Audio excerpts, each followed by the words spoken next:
তিনি বলেন যে মুতাকাল্লিম হওয়ার যে খায়েশ, এটা একটা হৃদয়ের কলবের একটা রোগ।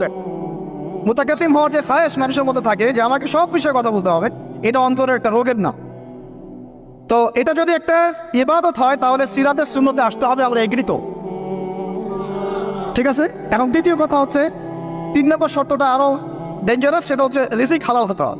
রিজিক, এই জায়গায় সবাই একটু ফিকির করেন, দেখেন একটু আপনারা আপনাদের রিজিকগুলোকে দেখেন যে কতজনের রিজিক 100% হালাল আছে। এগুলো আমাদের কিন্তু প্র্যাকটিক্যাল কথা, আমরা কিছু খালি তাত্ত্বিক কথা বলে চলে যাবো এমন না, প্র্যাকটিক্যালি ইমপ্লিমেন্টটা বেশি জরুরি এখন। আমি খুবই স্বপ্ন দেখছি, আমরা সবাই স্বপ্ন দেখছি যে আপনাদেরকে দিয়ে হবে ইনশাআল্লাহ। কারণ এই জেনারেশন